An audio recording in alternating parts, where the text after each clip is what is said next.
Halo kawan-kawan YouTube, jumpa lagi sama saya Gama di channel Mas Gama. Ya, hari ini saya akan berbagi pengalaman saya. Saya akan mereview Wuling Cortez tipe L tahun perakitan 2022 yang saya beli dari baru di tahun 2023. Nah, ini adalah pengalaman pertama saya membeli mobil baru dari dealer. Nah, di video ini saya akan membagi ya dari eksterior, interior, kemudian hal-hal unik apa yang ada di mobil ini, kemudian kaki-kakinya seperti apa, mesin, dan terakhir harganya. Oke, langsung aja kita mulai. Ya, kawan-kawan, kita mulai dari eksterior. Nah, ini dia mobil Wuling Cortez tipe L tahun perakitan 2022 yang saya beli 1,5 tahun yang lalu, tepatnya di bulan Februari atau Maret gitu ya, di tahun 2023. Ini dari sisi eksterior, mobil ini menurut saya cukup menarik dari segi tampilan ya. Kita lihat dari sisi depan kanan ya, ini kelihatan sangat menarik mobil ini menurut saya. Kemudian dari depan hampir seluruh lampu itu LED ya. Jadi di sini ada lampu DRL-nya yang bawah sini ini full LED. Lalu ada lampu kota atau lampu senja ya di bagian sini. Kemudian lampu sen di sini full LED juga. Lampu dekat yang sebelah sini ini LED, bisa diatur ketinggiannya naik turun. Kemudian lampu jauh LED juga. Namun sayang sekali untuk fog lampnya masih menggunakan fog lamp halogen. Nah, karena ini saya beli stok lama, jadi ini adalah Cortez model lama ya. Jadi logonya masih warna merah. Ini saya beli di siklus Cortez yang sudah mau berakhir lah ya. Jadi udah nggak hype lagi mobil ini sebenarnya. Udah mau fokus Wuling ke mobil-mobil listrik kalau sekarang. Oke, kita ke bagian sisi kaca. Kaca depan di sini cukup luas. Kemudian ada wiper yang sudah frameless. Ini bawaannya memang sudah frameless. Kemudian di sini ada nomor rangka. Nomor rangka ada di situ, bisa dicocokkan di STNK. Kemudian dari sisi samping kita lihat ya. Sisi samping, nah ini dia sisi samping ya. Di samping ini ada tambahan dari saya, itu stiker bukan bawaan, itu tambahan dari saya, dekal. Kemudian untuk velg juga udah saya ganti karena velgnya saya pikir dan saya rasa modelnya kurang cocok buat saya. Jadi ini saya ganti velg kaleng Terios, kemudian dicat warna abu-abu metalik. Supaya senada dengan warna Cortez saya ya. Untuk warnanya ini Aurora Silver tapi abu-abu ya jadinya. Kemudian di sini ada roof rail yang benar-benar berfungsi ya, bukan cuma variasi, bisa ditaruh beban. Kemudian ini ada spion. Nah, yang unik di sini ada sennya. Jadi sennya di sini memanjang dari sisi dalam keluar sampai ke pinggir sini. Jadi kalau kita lihat dari dalam waktu sennya hidup, kita bisa cek kalau sennya benar-benar sudah hidup karena di sini muncul sampai terlihat oleh kita. Nah, kita sekarang mundur ke bagian belakang. Ya, ini dia bagian belakang. Bagian belakang untuk lampu-lampu sudah full LED. Nah, sudah full LED, mulai dari lampu rem, lampu mundur, lampu apa ini namanya, lampu sein, juga ada lampu sein tambahan di bawah, ada lampu tambahan juga di bawah. Nanti saya tunjukin bedanya apa atas dan bawah.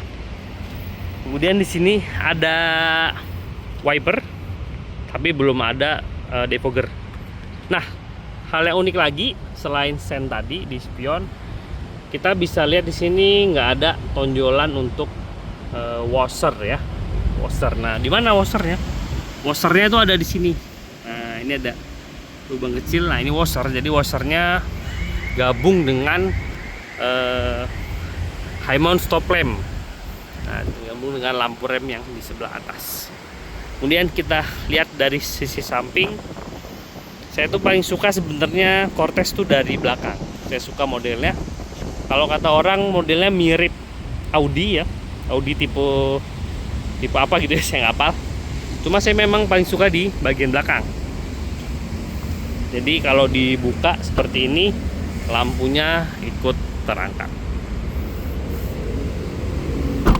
Oke, kita sekarang coba fitur unik yang ada di mobil ini ya. Oke, yang pertama yang tadi saya sebutkan adalah lampu di sein. Nah, itu dia. Jadi kalau seinnya menyala, kita bisa tengok bahwa seinnya benar-benar sudah menyala karena dia muncul dari sisi spion. Nah, ini jarang saya temukan di mobil-mobil yang lainnya. Biasanya tuh dia cuma berhenti di sisi terluar aja, nggak sampai bisa terlihat dari pengemudi dalam. Sebelah kiri juga sudah kelihatan ya. Oke, kita lanjut hal unik lagi. Nah, hal unik selanjutnya, ini kita bisa lihat seinnya menyala ya. Lampu hazard ini saya hidupkan. Kalau kita angkat, nah, lampu sen tadi kan nggak kelihatan ya karena lampunya ke atas. Lampunya ikut pintu bagasi ya ke atas. Jadi lampu sennya pindah ke bawah. Begitu juga dengan lampu remnya. Nah, ini lampu remnya. Nah, ini ternyata lampu remnya masih bohlam halogen. Nah, jadi ada dua bohlam halogen yang masih ada di mobil ini, di depan fog lamp, dan ini lampu senja atau lampu tanda rem lah ya. Ada yang halogen. Nah, itu sisi uniknya. Kita lihat, kita tutup. Nah, itu mati, pindah lagi ke atas. Nah, itu dia hal unik dari mobil ini. Oke kawan-kawan, setelah tadi kita sudah bahas sedikit interiornya. Untuk masalah desain sih ada yang suka, ada yang enggak. Kalau saya sih suka ya sama modelnya, terutama di bagian belakang. Saya paling suka di bagian belakang. Kemudian juga ada orang yang mengganti logo Wulingnya dengan yang warna hitam, dikasih stiker atau dikasih stiker silver. Nah, tapi kalau saya udahlah biarin ori aja jadi warna merah. Untuk New Cortez atau Wuling-Wulingnya sekarang itu logonya sudah warna silver semua. Yuk kita sekarang bahas bagian interior. Sebelumnya kita nyalain dulu ya, panas.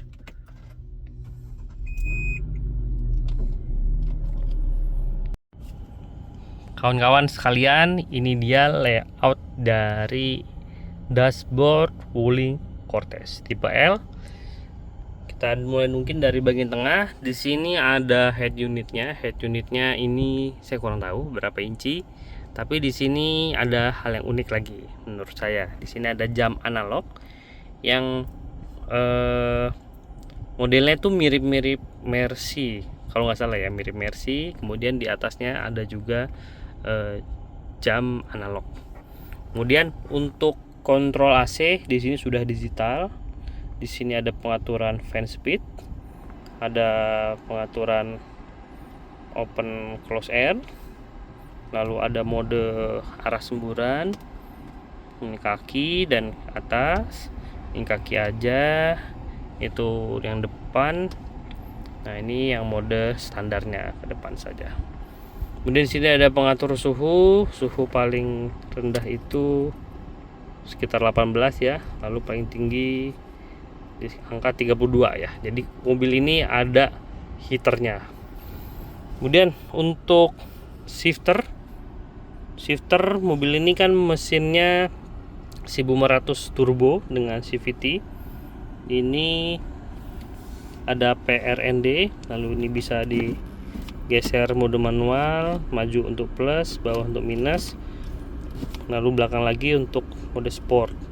Biasanya saya kalau butuh tenaga pindah ke S aja, jadi dia udah cerdas lah mengatur rasio yang pas. Kemudian di sini ada beberapa tombol lagi. Di sini ada rem parkir. Parkirnya auto release kalau kita pakai sabuk pengaman. Lalu kita masuk ke drive, kita gas, dia langsung release. Di sini ada auto hold. Ini berfungsinya kalau pakai sabuk pengaman. Lalu di sini ada sonar ya, depan belakang, sensor parkir, ini pengatur blower belakang. Oke. Di sini ada start stop engine buttonnya ya, jadi tinggal kita coba ini ya, kita coba matikan. Kemudian untuk hidupkan kita tinggal pencet sekali. Nah, oke. Kemudian ini saya suka model speedometernya gabungan analog dan digital. Di tengah MID-nya digital, di kanan speedometer pengukur kecepatan speedometer, di sebelah kiri ada tachometer atau putaran mesin. Untuk pengukur suhu masih ada di mobil ini, ada cold dan hot. Kalau udah ready tuh dia di 3 ya, itu barnya sampai 6. Kemudian ada outside temperatur itu yang 32. Lalu ada odometer yang selalu muncul situ. Kemudian di sebelah kanan ada penunjuk BBM ya. Nah, penunjuk BBM-nya ini kurang akurat menurut saya. Jadi kalau udah 3 ke bawah itu dia cepet ya, 3, 2, 1 atau habis bensin. Jadi kalau di 3 step ke bawah diperhatikan kalau Cortez. Oke, terus ini ada glove box, udah soft opening. Nah, itu dia soft opening. Kemudian ada cup holder. Untuk Cortez ini dari Wuling cukup diperhatikan ya. Setiap tempat, ini kan, cup holdernya dikasih lapisan karet. Jadi kalau naruh benda minim lah, nggak berisik. Di sini nggak ada. Di samping sini ada lagi ya lapisan karet. Untuk pengatur power window, ini kanan, auto hanya sisi driver, sisanya hanya naik turun. Oke, itu aja mungkin saya tunjukin di bagian belakang ya. Oke, kita lanjut untuk interior. Kita dari bagian belakang ya. Untuk sun visor di sini ada vanity mirror sebelah kiri dan kanan, cuma nggak ada lampunya ya. Kemudian ada sunroof yang kadang-kadang saya buka ya. Coba kalau siang panas, sebenarnya plus minus sih sunroof di Indonesia di tropis ini. Nah, ini untuk kursinya, ini saya model yang captain seat. Jadi kursi depan dan tengah ini sama persis. Jadi yang di tengah itu nyaman karena kursinya cukup besar. Untuk headrestnya ini modelnya sudah ergonomis. Ada yang suka, ada yang enggak. Kalau saya sih suka ya, karena kita tertopang, jadi kepala kita tertopang. Ini headrestnya sama depan dan belakang. Kursi tadi belum saya tunjukin ya. Kursi depan ini 2 sudah electric seat. Untuk yang sisi driver bisa naik turun, maju mundur, rebah dan tegak ya. Kalau sisi penumpang hanya bisa maju mundur, rebah dan tegak. Untuk bangku belakang ini headrestnya 3 lengkap dengan seat belt, kanan kirinya 3 titik, tengah 2 titik. Untuk ukurannya itu cukup ya. Untuk saya tingginya cuma 163 sih. Itu bertiga dewasa itu sangat cukup nyaman lah ya, pas. Untuk di belakang kursinya sedikit lebih kecil, jadi nggak terlalu menopang, tapi oke lah. Nah, ini karena anak saya 3, jadi ini ada car seat untuk bayi-bayinya. Oke, seperti itu. Ini untuk pengatur AC belakang, ini bisa ngatur speednya aja. Untuk suhu semuanya gabung di depan, jadi nggak ada dual zone ataupun triple zone. Suhunya sama. Oke, seperti itu. Nah, untuk interior ada yang unik yang membuat mobil ini kedap. Ini posisi di dalam. Ini kalau saya buka, nah bisa didengar ya. Ini di pinggir jalan ada suara jalanan.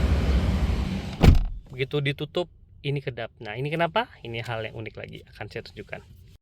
Oke, hal yang unik selanjutnya. Maaf, menurut saya mobil ini kedap di dalamnya, kecuali untuk road noise dari sisi kolong itu ya lumayan lah ya, tapi nggak seburuk, nggak separah Honda CR-V yang punya saya yang tahun 2010. Nah, kenapa bisa kedap? Jadi ini jendela ya, ini jendela, ini kacanya bisa kita lihat di sini. Ada kayak frame-nya lagi, jadi ini bagian dari pintunya. Nah ini frame ini ada kayak kain mungkin ini buat peredam. Nah ini buat peredam.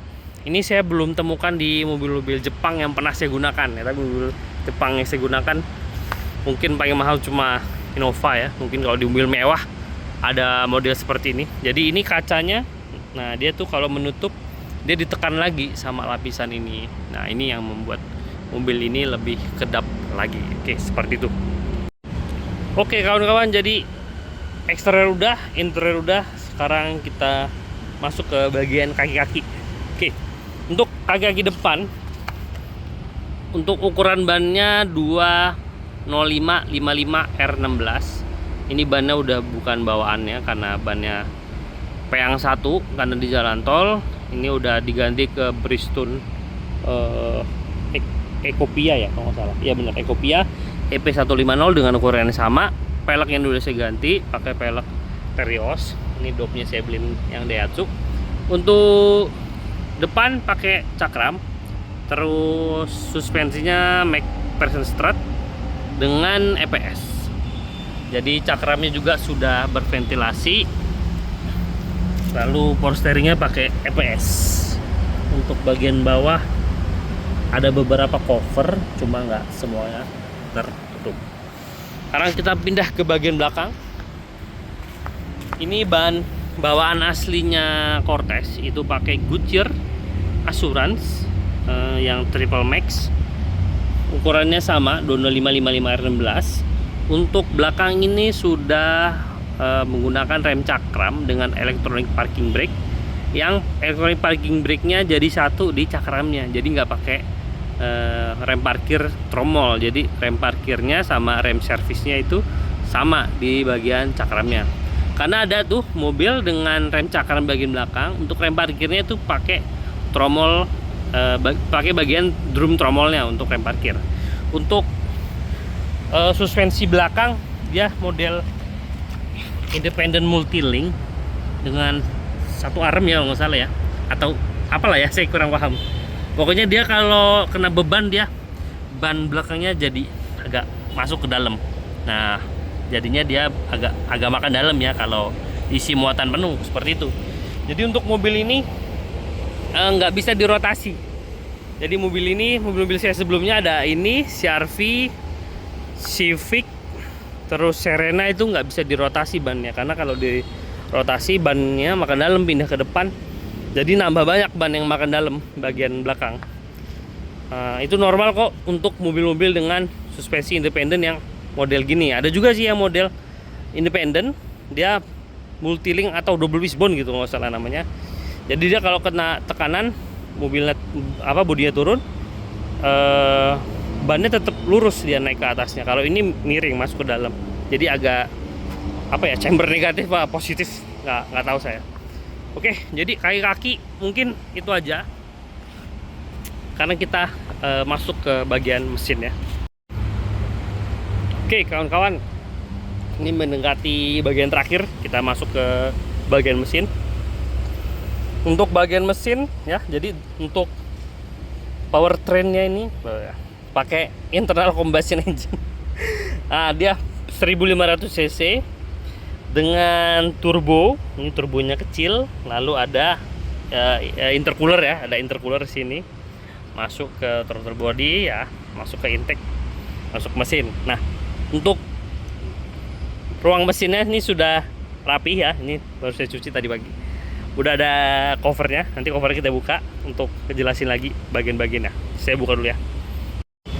Oke, kawan-kawan, ini tampilan mesin Cortez ya. Mesin Cortez, mesin Almas turbo itu sama aja.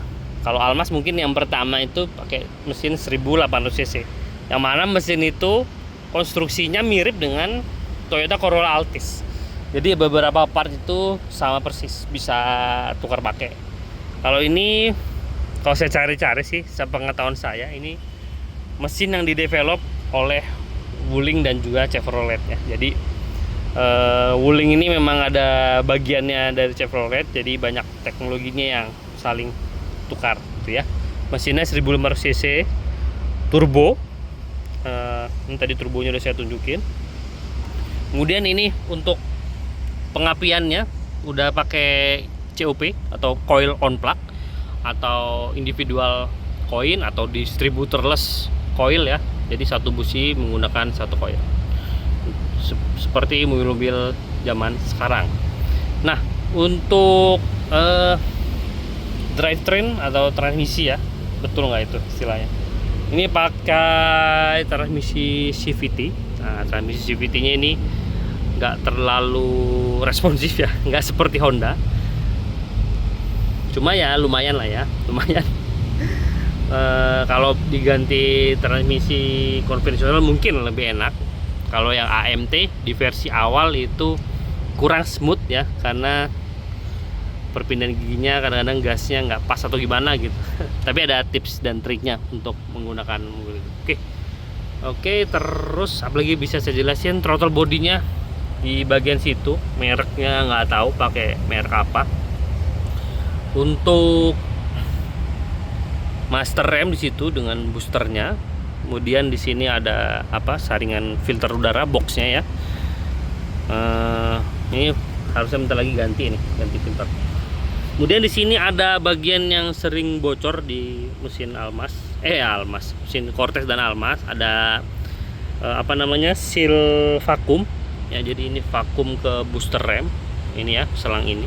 Tapi kalau udah diganti katanya dia udah nggak bocor lagi, jadi ada perubahan seal baru. Nah, ini sebenarnya agak-agak rembes juga, cuma saya setiap bersihin atau cuci mobil saya bersihin baik-baik ya di rumah, jadi rembesan olinya udah hilang gitu sih. Nah, kemudian ini untuk tangki reservoirnya, reservoir radiator. Ini model apa ya? Model yang full ketutup gini ya. Saya pernah lihatnya di BMW atau di Chevrolet ini modelnya biasanya seperti ini. Kemudian ini akinya masih merek Camel ya, Camel Group bawaan dari Wuling. Ini sudah pernah diklaim garansi sekali waktu mobil usianya 6 atau 7 bulan gitu ya. Mungkin ada pengaruh juga karena mobil ini kan lama nggak laku ya, parkir di garasi Wuling, di stockyard Wuling, jadi mungkin itu mempengaruhi usia aki. Nah, kemudian ada beberapa hal lagi yang bisa dijelaskan. Ini nomor rangka gampang ya, dan nomor mesin ada di sebelah situ, deket lah, mungkin nggak muncul di kamera. Ini untuk TCM atau Transmission Control Module atau TCU ya, Transmission Control Unit. Ini merek Bosch buatan Cina. Jadi ini TCU-nya atau otak dari transmisinya. Kemudian di sini ada ECU atau Engine Control Unit. Ini merek Continental tapi buatan Cina juga. Kalau saya nggak salah berat Continental dan Bosch ini ya merek Eropa ya, cuma udah buatan Cina. Lalu ada beberapa sensor lagi. Ini MAF nih. MAF apa bukan ya? Pokoknya ini ada sensor ya, ini buatan Bosch lagi. Jadi banyak ya, ada beberapa buatan Bosch. Terus untuk turbonya ini buatan mana ya? Buatan nggak tahu saya buatan mana lah. Merek Cina mungkin. Oke. Seperti itu ya. Mungkin itu aja yang bisa saya jelaskan dari mesin Wuling Cortez 1,5 turbo intercooler. Untuk tenaganya sendiri 100. Bentar ya, tenaganya saya cek dulu. Oke, tadi udah jelasin ruang mesin. Untuk tenaganya sendiri itu sekitar 140 horsepower dengan torsi 250 Nm. Itu tenaga yang lebih dari cukup ya untuk mobil ini. Jadi mesinnya lumayan kecil. Sama lah kayak CR-V turbo itu kan 1500 cc turbo intercooler juga dengan transmisi CVT, tapi dia tenaganya 190. Kalau di mobil ini 140. Kemudian untuk harga ya, jadi waktu saya pembelian itu harganya saya dapat di 275 juta plus 6 juta, jadi 281 karena saya ngambil unitnya di Palembang untuk administrasi segala macam lah, karena KTP saya Lampung kan. Jadi ketemunya di 281 dari harganya yang 300 lebih. dengan diskon sekian lah. Pokoknya ya intinya harganya segitulah sebenarnya. Harga setelah diskon itulah harganya, harga keekonomisiannya. Jadi saya beli Wuling Cortez ini di waktu dia sudah decline ya penjualannya, karena itulah saya baru dapat rezeki ya buat beli mobil baru. Jadi harganya udah tinggi tapi diskonnya besar gitu. Nah, terus kenapa pilih Wuling Cortez itu karena butuh mobil dengan kapasitas yang banyak ya, jadi saya pilih Wuling Cortez. Waktu itu pilihannya ada Wuling Cortez, ada BRV tipe E, tapi salesnya lama. Saya dipaksa beli tipe Prestige, padahal mau ambil tipe E soalnya kan harganya Honda mahal ya, harga mobil Jepang. Kemudian pilihannya ada Expander Sport CVT ya. Kemudian ada Stargazer. Nah, Stargazer istri saya nggak suka. Akhirnya pilihannya jatuh di Wuling Cortez. Nah, selama 1,5 tahun pemakaian ini ada kendala nggak? Untuk kendala, waktu terima itu pintu bagian kiri susah ditutup. Tapi udah dikomplain, ya hasilnya oke lah, acceptable. Setelah diperbaiki udah mudah buat ditutup. Jadi dia agak ada celahnya dikit gitu, pintunya mungkin kurang ya nyetelnya. Nah tapi dia nunjukin Wuling Cortez-nya juga begitu Pak. Wah, harusnya ya jangan nunjukin yang jelekannya ya, harusnya lurus, pintunya gampang dibuka tutup seperti itu. Terus kendala lain itu tadi kendala pas nerima, terus ada bunyi di bagian sini sunroof ya, belakang sini itu udah diperbaiki juga. Bukan diperbaiki sebenarnya, ternyata ada kayak plastik nyisah di sini, mungkin waktu di pabrik ya, mungkin QC-nya agak-agak ini ledor ya, jadi ada plastik nyisah di situ, nggak tahu plastik apa, udah dibenerin juga. Nah harusnya pas delivery itu jangan ada lah hal-hal kayak gitu, kayak pintu tadi susah ditutupnya, garis bodinya tuh nggak lurus, karena kan kita beli mobil itu mobil satu-satunya. Jadi kalau dia nginep di bengkel ya nggak ada lagi kendaraan operasional ya, seperti itu. Kemudian tadi aki udah saya sebutin, aki klaim garansi, terus ada rembes di seal vakum, itu rembesnya dikit banget sebenarnya. Kemudian apalagi ya, so far so good sih mobilnya ya. Mobilnya ya nggak yang amazing banget gitu, tapi value for money gitu dengan harga segitu. Jadi kalau kata salesnya waktu jual itu, mobil harga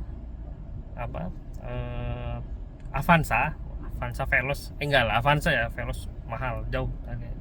Tapi dapatnya ukuran Innova, belum ada Jenik, jadi dapatnya Innova ukurannya gitu. Dan untuk mobil ini kelemahannya kalau kata orang-orang kan konsumsi BBM ya. Menurut saya konsumsi BBM-nya tuh ya so-so aja sih, kayak mobil di kelasnya, kayak Innova, CR-V turbo. Coba lah kalau kalian pakai CR-V turbo itu ya nggak ada hemat-hematnya mobil itu. Percayalah, coba lah pakai aja, pasti malah bisa 16, 15 kadang-kadang kalau macet banget ya. Di Palembang ini juga kadang-kadang macet luar biasa. Kemudian mungkin apa yang nggak disukai ya dari mobil ini, yang kita nggak sukai dulu, sebenarnya transmisinya itu agak lemot ya, jadi kita harus bersabar lah. CVT kan soalnya beda sama CVT Honda. Saya dulu pernah pakai Honda HR-V, itu CVT-nya menyenangkan, dia tetap fun to drive. Cuma kata bengkel kan CVT Honda gampang putus ya, tapi mungkin itu trade off dari mobil CVT yang fun to drive ya. Nggak tahu juga ya, itu cuma kata-kata orang aja ya. Kalau mungkin kalau ganti olinya rutin, CVT-nya setiap 6 bulan ganti, mungkin lebih awet lagi. Kemudian apalagi yang kurang disukai, nah ini mungkin di sini ya, saya balik dulu kameranya. Di sini di bagian trip itu terbatas, dia sampai 999 dia akan 0 lagi. Nah harusnya trip lanjut aja ya sampai kita reset, jadi dia nggak perlu 0 gitu. Terus apa lagi ya, lainnya nggak ada sih ya. Oh ini ada masalah auto wipernya aja sih, nggak ada intermittent manualnya, jadi intermittennya harus pakai mode auto. Kadang-kadang dia ukur curah hujannya, itu aja. Kemudian hal positif harganya, oh ada satu lagi hal negatifnya ya. Jadi mobil ini kalau mau dijual lagi susah. Jadi harganya kayak digoreng turun gitu. Padahal mobilnya mah oke-oke aja gitu. Spare part memang nggak sebanyak mobil lain, mobil Jepang. Tapi cobalah kalau nyari mobil kayak Nissan, Suzuki juga ya nggak serame yang Honda, Toyota juga gitu. Tapi di marketplace kan ada ya, bisa untuk fast moving lah ya. Oke, untuk hal positif harganya murah ya. Nah, jadi ini ya, kalau beli bekas tentunya. Jadi harga murah ini bisa positif bisa negatif nih. Kalau kalian cari mobil keluarga yang tahunnya cukup baru, itu bisa cari Wuling Cortez. Harganya menyedihkan untuk yang beli dari baru. Kalau jual tuh memang agak sakit hati ya. Cuma kalau dipakai 10 tahun juga dia kuat kok, insya Allah. Tapi buat kalian yang mau nyari, nggak usah ragu, beli aja kan, harganya juga lagian murah ya. Jadi bisa lah kalau ada apa sisanya dari budget kalian, bisa buat perbaikan ya. Karena pasti kan ada udah kemakan usia ya. Range-nya tuh bisa sampai 120 lah paling mudah, 120 sampai ke atas ya. Oke, terus ukuran besar, jadi bisa muat banyak penumpang, bisa ngangkut keluarga. Kemudian AC-nya dingin, mesinnya cukup, tenaganya cukup.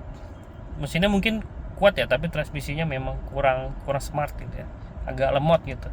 Tapi kemarin saya pakai naik ke Bandung ya, lewat Cipularang, naik terus ke Lembang lewat Punclut, itu fine aja. Jadi buatan penuh 7 penumpang, 8 ya Mabai, dengan bagasi juga, itu masih nanjak ya, enak-enak aja. Taruh dia jadi mode S, nggak usah mode manualnya juga bingungin menurut saya. Jadi mendingan kalau jalan santai taruh di D, kalau mau butuh tenaga atau nanjak taruh di S. Udah itu aja. Mungkin kalau kalian ada yang mau tanyain, silakan tulis di kolom komentar. Nanti video ini kan agak panjang, nanti saya kasih timestamp ya, jadi kalian bisa bisa pilih-pilih ya, mau dengerin yang bagian mana. Mungkin itu aja dari saya Gama. Kedepannya karena saya udah punya waktu, nanti saya akan mulai bikin konten ya untuk mobil Wuling Cortez ini. Jadi kawan-kawan yang tertarik, berminat untuk membeli, nggak usah takut, bisa pilih Wuling Cortez sebagai mobil keluarga Anda. Ya walaupun ini udah nggak hype lagi ya, karena sekarang Wuling juga fokusnya di mobil elektrik. Oke, itu aja dari saya Gama. Sampai jumpa lagi di video-video selanjutnya.